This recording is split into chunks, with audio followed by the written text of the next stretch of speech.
Bismillahirrahmanirrahim. Assalamualaikum warahmatullahi wabarakatuh. Alhamdulillah.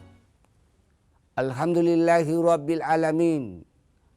Wabihi nasta'inu ala umurid dunya waddin. Asyhadu an la ilaha illallah wahdahu la syarikalah. Wa asyhadu anna Muhammadan abduhu wa rasuluh. Allahumma salli wa sallim ala abdika wa rasulika Muhammad wa ala alihi wa sahbihi ajma'in amma ba'd. Subhanaka la ilma lana illa ma 'allamtana innaka antal alimul hakim. Rabbi shrah li sadri wa yassir li amri wahlul 'uqdatam min lisani yafqahu qawli. Qala Allahu ta'ala fil Qur'anil Karim, inna halaknakum ya ayuhan nas, inna halaknakum min zakarin wal unsa wa ja'alnakum su'uban lita'arafuna inna akramakum indallahi atqakum. Quran surah Al-Hujurat ayat 13. Wahai umat manusia, sesungguhnya kuciptakan laki-laki dan perempuan, bersuku-suku dan berbangsa-bangsa untuk saling kenal satu sama lainnya. Wa qala aidan, ya ayyuhalladzina amanu taqullaha haqqa tuqatih wa la tamutunna illa wa antum muslimun. Hai orang-orang yang beriman, bertakwalah kepada Allah dengan sebenar-benarnya takwa, dan janganlah kamu mati kecuali dalam keadaan beragama Islam. Wattasimu bihablillahi jami'an wa la tafarraqu. Dan berpegang teguhlah kepada tali agama Allah dan jangan bercerai-berai sehingga mudah diadu domba. Quran surah Ali Imran ayat 103. Kenapa sejak dulu negara Timur Tengah selalu konflik? Kita dianggap kecil oleh Amerika dengan sekutunya Israel khususnya karena negara-negara Timur Tengah tidak bersatu, diadu domba. Padahal Quran sudah mengajarkan wattasimu bihablillahi jami'an wa la tafarraqu. Berpegang teguhlah kepada tali agama Allah. Jangan bercerai-berai sehingga mudah diadu domba. Tali agama Allah itu Rasulullah bersabda, jika ingin selamat dunia dan akhirat, kutinggalkan kepada kalian dua perkara. Berpegang teguhlah kepada dua perkara itu jika ingin selamat dunia dan akhirat. Apa kedua perkara itu? Yaitu Quran dan Sunnah. Itu saja rujukan kita sebagai umat Islam. Quran dan Sunnah. Jangan lebih dari itu. Jangan gara-gara perbedaan mazhab terjadi perang antar umat Islam. Akhirnya kita dianggap kurang kuat dalam segi wahdah, dari segi persatuan. Antara Sunni dan Syiah saling konflik. Karena memang sebagian ulama berkesimpulan ada beberapa aliran Syiah sudah mulai melenceng kepada ajaran Quran dan As-Sunnah. Para pemirsa Kompas TV yang dimuliakan oleh Allah Subhanahu wa taala dimanapun antum berada. Adapun judul tausiah pada kesempatan ini yaitu hikmah halal bihalal. Setelah setiap tahun sudah menjadi suatu tradisi atau budaya atau konvensional kebiasaan, setiap selesai satu Syawal Idul Fitri muncul budaya, tradisi, acara atau kegiatan halal bihalal. Kata halal bihalal ini tidak dikenal dalam bahasa Arab. Murni made in Indonesia, murni buatan Indonesia. Sebagai wujud dari Islam Nusantara. Kata halal bihalal. hanya dikenal dalam tradisi Indonesia. Kata halal menurut guru kita Al-Mukarram almarhum Bapak Dr. Kiai Haji Sanusi Basyo, mantan ketua MUI Sulsel beberapa periode. Kata halal itu mengandung makna mengurai benang yang kusut,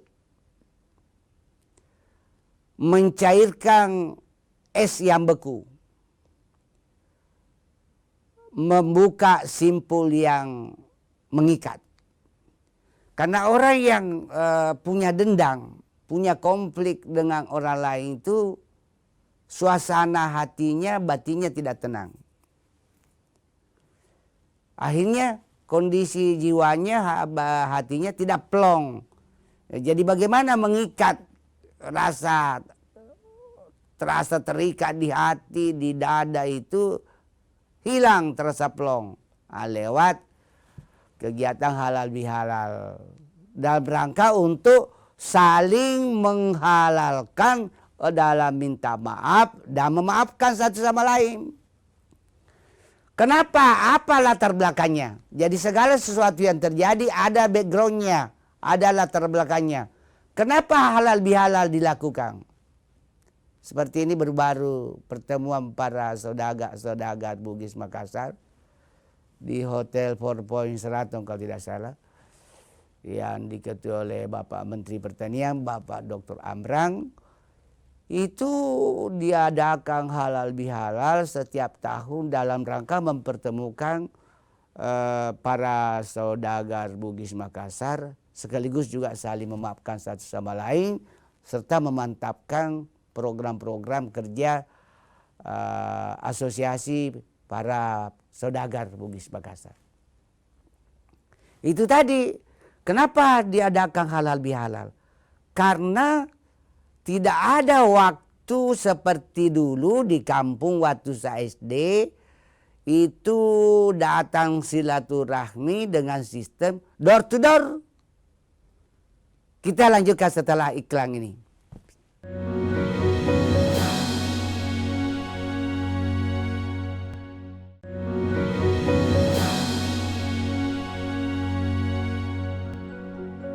Para pemirsa Kompas TV yang dimuliakan oleh Allah Subhanahu wa Ta'ala, dimanapun antum berada, kita lanjutkan kajian tentang hikmah halal bihalal.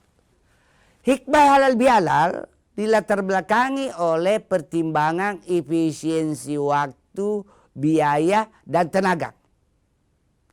Coba perhatikan itu ketika minus 10, minus 7 hari raya Idul Fitri, orang pada harus balik, harus mudik ke kampungnya.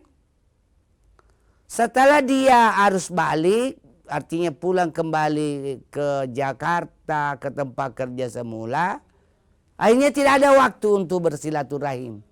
Door to door, dari hari ke hari, dari rumah ke rumah. Beda tempo dulu waktu saya SD, kita bersiara dari rumah ke rumah keluarga, karena banyak waktu. Waktu itu sekarang, demi untuk mempertemukan warga dalam satu kompleks, warga dalam satu kantor teman sekerja, mempertemukan atasan dan bawahan, dikemaslah dalam suatu acara halal bihalal. Karena bisa mengumpulkan banyak orang, efisiensi dari segi biaya, waktu, dan tenaga. Sehingga kita bisa bersalaman-salaman. Nah, apa manfaatnya halal bihalal? Apa manfaatnya halal bihalal? Halal bihalal memperkuat wahdah, memperkuat persatuan di antara umat Islam. Halal bihalal di dalam suatu kompleks perumahan itu memperkuat ukhuwah Islamiyah dan kerukunan antar umat beragama. Karena biasanya di acara halal bihalal itu bukan saja orang muslim biasa ikut, juga ada non muslim yang berada dalam suatu klaster perumahan itu ikut. Itu juga menjaga kerukunan, keharmonisan antar umat beragama. Yang kedua, dengan halal bihalal kita wujudkan status kita sebagai manusia sum politikum menurut Aristoteles. Bahwa manusia itu adalah makhluk sosial dan makhluk pribadi. Jadi kalau ada orang yang suka menyendiri karena dia bertipe introvert dalam bahasa psikologinya, menutup diri seperti kata di bawah tempurung, berarti orang itu tidak melaksanakan fungsinya sebagai makhluk pribadi dan makhluk sosial menurut Aristoteles. Sum politikum. Dengan melalui halal bihalal kita bisa berfungsi makhluk pribadi dan makhluk sosial. Apalagi hakiki halal bihalal berikutnya. Dengan halal bihalal dalam suatu kompleks perumahan misalnya, biasa ada yang tidak kenal satu sama lain. Di kota-kota besar itu akibat kesibukan masing-masing. Antara tetangga yang satu dengan tetangga lain biasa tidak baku kenal. Karena pengalaman kalau saya mengantar undangan pengantin anak kami dulu itu, anak sulung dan anak kedua, ada yang bertetangga tidak baku kenal. Karena masing-masing sibuk. Lewat halal bihalal di situ saling diperkenalkan, termasuk penghuni baru, asal daerahnya, pekerjaannya.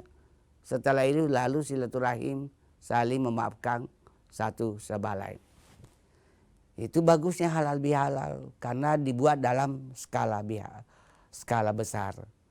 Halal maksudnya saling menghalalkan meminta maaf dan saling menghalalkan memaafkan. Yang paling berat itu adalah memaafkan orang lain. Biasa ada memang orang dendam kelas tinggi, tidak memaafkan orang lain. Tapi kalau orang sudah minta maaf lalu yang bersangkutan tidak memaafkan, itu dosanya sudah di tangan Allah Subhanahu wa taala. Para pemirsa Kompas TV yang dimuliakan oleh Allah Subhanahu wa taala. Masa halal bihalal ini tidak ada batasannya. Boleh dilakukan setelah sholat Idul Fitri 1 Syawal, boleh juga dilakukan di bulan Syawal, boleh juga dilakukan ketika masuk Zulkaidah karena baru ada kesempatan waktu yang luang, boleh. Jadi tidak terikat oleh waktu, tempat, dan ruang halal bihalal. Berkali-kali saya diundang oleh organisasi-organisasi kedaerahan untuk memberikan ceramah halal bihalal. Misalnya kerukunan keluarga Kendari, ada juga kerukunan keluarga Kolaka Utara, ada juga himpunan pelajar mahasiswa Wajo. Itu diundang kita untuk memberi ceramah halal bihalal untuk saling memaafkan satu sama lain. Baru-baru ini juga dilakukan halal bihalal di kantor kami, di Fakultas Ilmu Pendidikan, di juga Fakultas MIPA, fakultasnya istri saya, itu dalam rangka saling memaafkan satu sama lain. Karena biasa terjadi clash, konflik kecil antara atasan dan bawahan. Lewat silaturahmi, semua dendam, semua konflik-konflik kecil kita plongkan. Jadi halal bihalal itu mengandung juga plong, mencairkan es yang membeku, mengurai benang yang kusut, membuka simpul tali yang terikat. Itu halal bihalal. Para pemirsa Kompas TV yang dimuliakan oleh Allah Subhanahu wa taala dimanapun antum berada. Jadi sebagai penguatan halal bihalal tidak mesti harus banyak biaya. Sering kita selalu tradisi orang Indonesia sebagian, wabil khusus tradisi orang Selatan, setiap melakukan acara selalu dikaitkan dengan konsumsi. Tidak mesti ada konsumsi, yang penting pertemuan, silaturahim, saling memaafkan satu sama lain. Karena ini resikonya di hari kemudian, kalau kita pernah konflik dengan tetangga hanya karena masalah sampah, ini yang menjadi persoalan sekarang di Makassar. Masalah sampah. Tidak bisa teratasi, ada yang mengkambing hitamkan tempat pembuangan akhir di Antang, tidak mampu lagi menampung sampah dari Makassar. ada yang mengkambing hitamkan pengelola sampah, ada yang mengkambing hitamkan kurangnya armada mobil, motor piar dalam mengangkut sampah, sehingga saling menyalahkan satu sama lain. Kita lanjutkan setelah yang satu ini.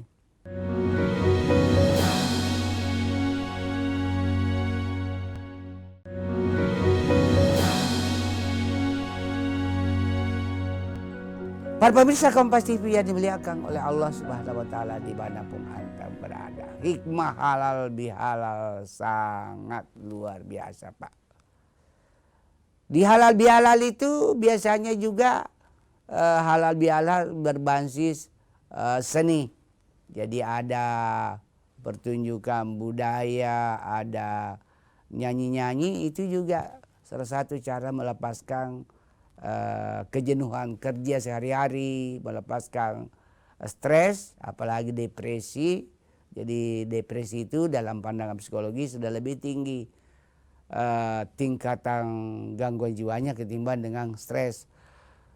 Banyak manfaatnya halal bihalal yang perlu kita budayakan sebagai warisan, sebagai budaya Nusantara, karena tidak dikenal dalam istilah bahasa Arab halal bihalal. Itu buatan murni Indonesia.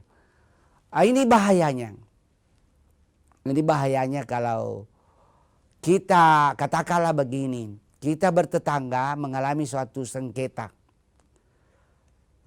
Karena kita tidak sadar akibat kesalahan dalam pengukuran, tanah tetangga kita ambil sejengkal. Karena kesalahan dalam membangun pondasi. Ini berbahaya. Selama tetangga tidak menghalalkan itu kesalahan membangun pondasi, mengambil sejengkal tanah tetangga, maka 7 lapis tanah itu dibuat kalung dari ular dan dililitkan nanti di leher orang yang mengambil sejengkal tanah itu. Kecuali kalau tetangga menghibahkan, menghalalkan tanah itu karena agamanya bagus, orang yang soleh. Orang yang soleh, tapi rata-rata orang di kota-kota besar mempermasalahkan hal yang sepele. Akhirnya terjadi konflik. Sepanjang saya hidup jadi manusia, kasus ada masjid mau dijual, itu hanya terjadi di Makassar. Untung difasilitasi oleh RT, RW, pemerintah setempat, sehingga ahli waris barangkali itu tidak jadi menjual masjid itu. Lucu juga masjid mau dijual. Oleh karena itu perbaiki dengan hablum minan nas, dengan tetangga.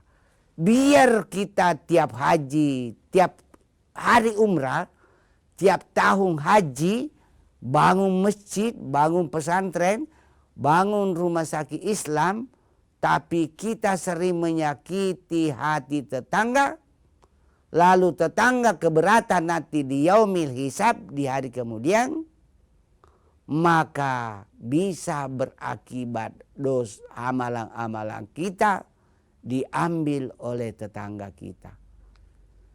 Ironis dan menyedihkan lagi, ada juga tetangga lain yang mengkomplain karena karir suaminya jatuh karena difitnah oleh tetangga itu. Lalu habislah amalannya diambil oleh tetangga. Tetangga yang satu. Bagaimana nih kalau begitu? Yang terjadi adalah dosa orang yang disalimi, dosa tetangga yang disalimi diambil orang yang mensalimi. Itulah nanti yang disebut di hari kemudian orang yang bangkrut. Menghadaplah di Allah, menuntut kepada Allah. Ya Allah, mana pahala hajiku? Mana pahala umrahku tiap hari, tiap minggu terbang ke Arab Saudi, ke Masjid Nabawi, Madinah Al-Munawwarah, ke Masjidil Haram, Makkah Al-Mukarramah. Mana pahala sedekahku? Mana pahala aku bangun panti asuhan, rumah sakit Islam, bangun masjid?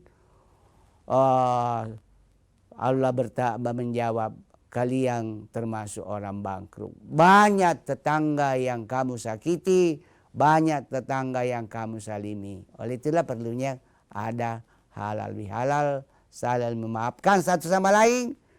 dalam rangka untuk mencairkan es yang beku, mengurai simpul yang kusut, mengikat benang yang terikat. Plong, akhirnya hidup terasa tidak tertekan. Sebagai kesimpulan, halal bihalal sangat mengandung makna muatan silaturahim yang sangat luar biasa, yang perlu dibudayakan di negeri ini, bisa membuat suasana sejuk antara atasan dan bawahan, antar tetangga dan tetangga dalam satu kompleks, bahkan antar umat beragama melalui acara lebih halal. Semoga tausiah yang singkat ini ada manfaatnya bagi diri saya, keluarga saya, dan para pemirsa sekalian. Mohon maaf atas segala kehilapan dan kekurangan, dan semoga bernilai ibadah jariah di sisi Allah Subhanahu wa taala. Hadanallahu wa iyyakum ajmain. Assalamualaikum warahmatullahi wabarakatuh.